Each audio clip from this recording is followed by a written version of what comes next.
CM మార్పు కీలక పరిమాణాలు జరగబోతున్నాయా? అమలు కాని హామీలతో తీవ్ర వ్యతిరేకత, ఎమ్మెల్యేల చేరికల విషయంలోనూ ఎదురుదెబ్బ, పార్టీ కంటే సొంత ఇమేజ్ పైనే ఫోకస్ పెట్టారని విమర్శలు, రాష్ట్రంలో మాజీ మంత్రులు ఎమ్మెల్యేలపై దాడులు, ప్రశ్నించిన జర్నలిస్టులపైన హత్యా ప్రయత్నాలు,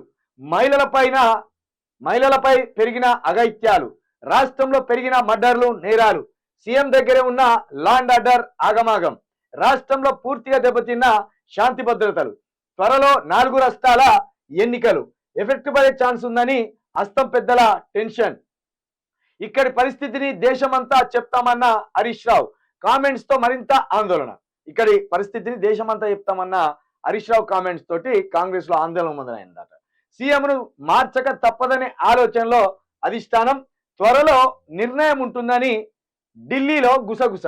రాష్ట్ర రాజకీయాల్లో ఎవరు ఊహించని కీలక పరిమాణాలు జరగబోతున్నాయా అన్న చర్చ ఢిల్లీలో జరుగుతుంది.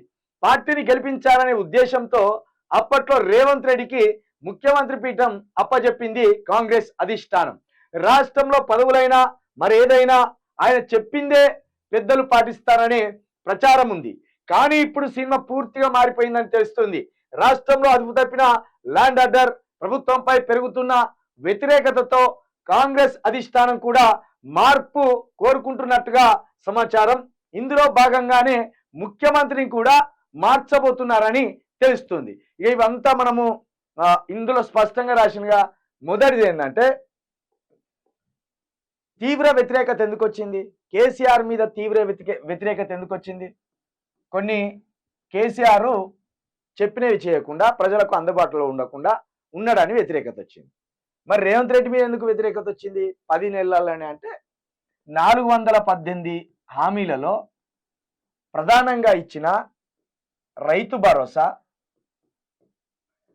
భరోసా ఒకటి, ఇది 7,500 రూపాయలు. ఇంకోటి రైతు రుణమాఫీ, ఇది 41,000 కోట్లు ఉన్నాయన్నారు, ఇది చేయలేదు. ఇక దీంతో పాటు 6 గ్యారంటీలు ప్రధాన అస్త్రం. కాంగ్రెస్ గెలవడానికి 6 గ్యారంటీలు ప్రధాన అస్త్రం. అయితే ఇవేవి కూడా ఈ 10 నెలల్లో పూర్తి స్థాయిలో అమలు చేయడంలో విఫలమైంది. కొన్ని అసలు మొదలే పెట్టలే. దీంట్లో మొదలుపెట్టిన ఏంటి? 2,500 రూపాయలు ఒకటి, పెన్షన్లు 4,000 రూపాయలు ఒకటి, రైతు భరోసా ఇవ్వలేదు. ఇట్లా 6 గ్యారంటీల్లో ఏది కూడా ఇవ్వలేదు. ఇది పక్కన పెడదాం, ఇది తెలిసిందే. మరి సీఎం రేవంత్ రెడ్డిని ఎందుకు మారుస్తారనేది ఇక్కడ ప్రధాన అంశం. ఇప్పుడు రాష్ట్రంలో ఒక గేమ్ జరుగుతుంది. ఇది కాంగ్రెస్. ఈ కాంగ్రెస్ నుండి రేవంత్ రెడ్డి సీఎం అయిండు.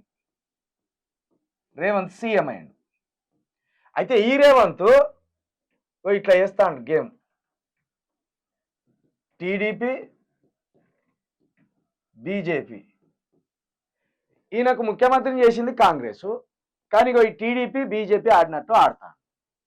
మనము ఉద్యమం మొదటి నుండి చూసుకుంటే, రేవంత్ రెడ్డి పొలిటికల్ కెరీర్ని మొదటి నుండి పరిశీలిస్తే ఎంతసేపు ఆయన హైలైట్ కావాలని చూస్తాడు, ఆయన ఇమేజ్ పెరగాలని చూస్తాడు తప్పించి పార్టీకి ఆయన ఇమేజ్ ఉపయోగపడాలని ఎట్టి పరిస్థితుల్లో చూడడు.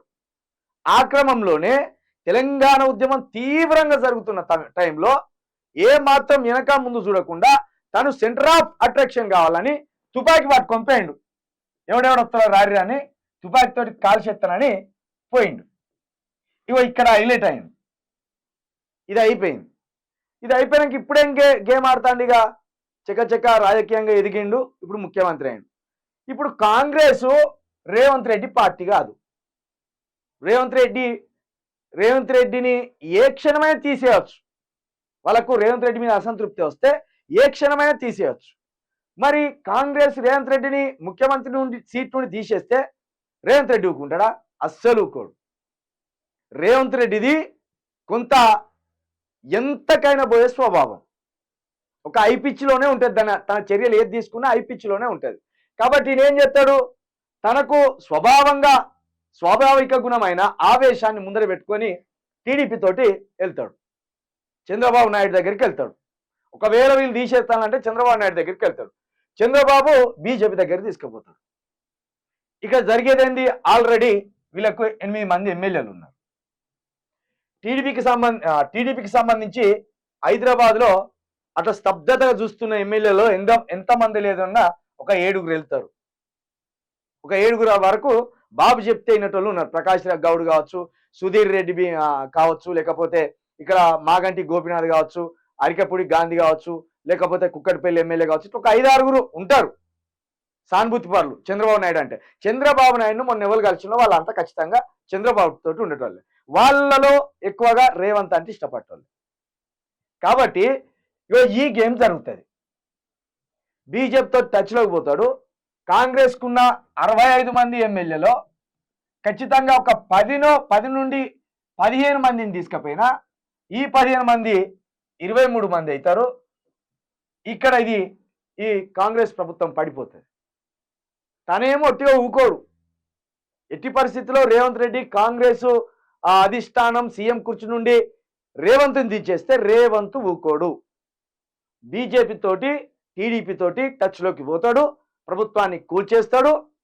ఖచ్చితంగా ఇక్కడ మళ్ళీ ఆయన ముఖ్యమంత్రి కావడానికి బీజేపీ సహకారం తీసుకుంటాడు. ఇందుకు చక్కని ఉదాహరణ ఏంటంటే శివసేన పార్టీలో ఏక్నాథ్ షిండే. ఏక్నాథ్ షిండే ఒక ఆటో డ్రైవర్ ఒకప్పుడు, తర్వాత ఒక ఎమ్మెల్యే. ఆ ఎమ్మెల్యేను గుంజి మహారాష్ట్రలో శివసేనను అస్థిరపరిచి ఆయననే ముఖ్యమంత్రి చేసిండు. మరి ఒక ఆటో డ్రైవర్నే బీజేపీ ముఖ్యమంత్రి చేసింది అన్నప్పుడు ఒక సీఎం అయిండు, పైగా చంద్రబాబు నాయుడికి అత్యంత ప్రియమైన శిష్యుడు, బీజేపీతో కూడా మోడీని ముందే బడే బాయ్ అని మోదీ ఆశీస్సులు కూడా పొందిండు. ఖచ్చితంగా రేవంత్ రెడ్డి బీజేపీ తోటి టీడీపీ తోటి అద్భుతమైన స్నేహాన్ని కొనసాగిస్తూనే కాంగ్రెస్కి శటకోపం పెట్టే పని చేస్తాడు. ఇక్కడ పెద్ద జోకర్ ఎవరంటే కాంగ్రెస్ ఏరి కోరి తీసుకొచ్చుకొని నెత్తి మీద పెట్టుకునేది రేవంత్ రెడ్డిని. ఇక దీంట్లో 2గా చీలిండ్లు. దీంట్లో 2 వర్గాలు అయిన ఒరిజినల్ కాంగ్రెస్, బాబు కాంగ్రెస్. ఒరిజినల్ కాంగ్రెస్ అంతా ఇటు ఉన్నది, బాబు కాంగ్రెస్ అంతా అటు ఉన్నది. ఇంకా ఇక్కడ చూడండి, నిన్న నుంచి గొడవ జరుగుతుంది. ఈ గొడవలో ఒరిజినల్ కాంగ్రెస్కి సంబంధించిన ఒక్కరు కూడా గట్టిగా మాట్లాడతలేరు. అసలు ఇది ఎటు పోతుందో చూద్దామన్నట్టు కాచుకొని కూర్చున్నారు. కాబట్టి రేవంత్ రెడ్డి మార్పు జరుగుతుంది అని తెలిసిన రోజు రాష్ట్ర రాజకీయమే మారిపోతుంది. రేవంత్ వల్ల రాష్ట్ర రాజకీయమే మారిపోతుంది. రేవంత్ రెడ్డికి కావాల్సింది తెలంగాణ ప్రజలు, తెలంగాణ సంక్షేమ పథకాలు, తెలంగాణ అభివృద్ధి కాదు, సీఎం సీటు మాత్రమే కావాలి రేవంత్ రెడ్డికి. దానికోసం ఎంతకైనా తెగిస్తారు.